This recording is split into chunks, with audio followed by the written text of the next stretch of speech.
It's been barely a month, but Lismore in the state's north is underwater again, hit by unexpected flash flooding. There was confusion among residents about when they should evacuate their homes, and tonight a woman is missing. And nearby Byron Bay has experienced a downpour, the likes of which locals have never seen. It was a deluge of deja vu, a shock double whammy belting our north coast, and Lismore again in the firing line. Any work that's been done over the last 4 weeks has been most likely lost again today. The rain and rising waters cutting roads and families off, and for those that had returned, a case of rinse and repeat. It's devastating. It's absolutely devastating. For Mark Bromley, the only way out was by boat. It's going to be a hard one to get back to after 2 in a row. North Lismore now a lake, homes and shops swallowed. The local levee topping over, unleashing a torrent of water into a town still draining after last month's catastrophe. No one could have predicted some of the amounts of rainfall that we've seen land. But some say they should have. On Tuesday, locals were told to evacuate around 1 p.m. By 4:30, authorities deemed the threat had diminished and they could return. But by 3:25, when most were asleep, they were again ordered out. At 6 a.m, the SES conceding rain gauges around Lismore were off by almost half a metre. And at 8:40, warning the overtopping of Lismore levee was imminent, but safety sirens would not sound because of a malfunction. If we had a crystal ball, then you may make different decisions. The reality is you make your decisions based on the information that you have at the time. What we've seen again is a lack of coordination and miscommunication has created confusion for the communities. This is the Lismore town levee. It stands at 10.6 metres tall. Initially, authorities thought that it would stand firm, but with the torrential downpour overnight and massive amounts of water coming from upstream, it broke this morning, sending waves of water into the CBD. And the holiday havens of Byron Bay and Ballina woke to this. Main streets flooded as the rain kept falling. Water filling shops.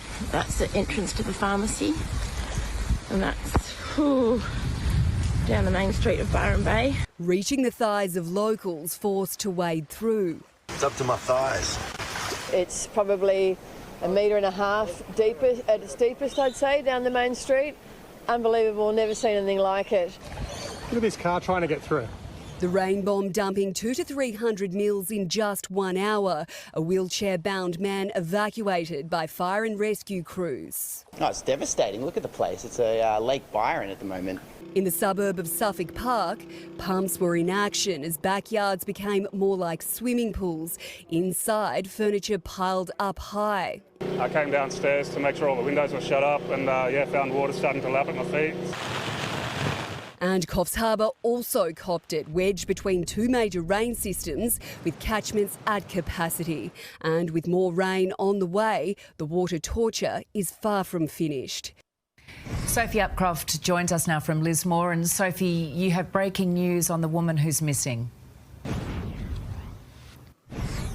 Georgie, she's a 55-year-old aged care nurse from Nowra working in Lismore. We understand she became trapped in her white Holden Captiva station wagon in floodwaters at around 10 p.m. last night on Wairala Road, just south of Lismore. As we go to air, a search operation is underway for that lady as the situation here in Lismore deteriorates. Right now, the Wilsons River is at 11.37 metres and is predicted to peak just above 12 metres, which means that Lismore could experience its two biggest floods on record in the space of just 4 weeks. And the water levels are still rising right across the northern rivers, with 16 evacuation orders in place tonight. Georgie, locals and emergency services are on high alert. Unbelievable scene. Sophie, thank you. Let's now go to Mia Glover in Byron Bay.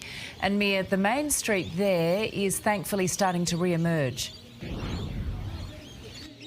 Yeah, that's right, Georgie. Good evening to you. What a difference a couple of hours can make. I'll just get you to have a look now. This is the main street. We couldn't stand where we were just a couple of hours ago, but now, thankfully, the water has started to recede. This is Johnson Street. You can start to see a bit more of shop fronts, which is really good news. Some of them have gotten here late this afternoon to try and start that clean-up, but a lot of them are leaving it until tomorrow morning because there is just so much mud and still so much water yet around. The good news is tonight there isn't much rain on the radar for them. Tomorrow, a couple of showers. Yes, some locals are coming out to have a look now, but that is the good news, Georgie. I think they're through the worst of it. Let's hope so, Mia. Thank you very much. For breaking news, turn to Peter Overton, nightly at 6.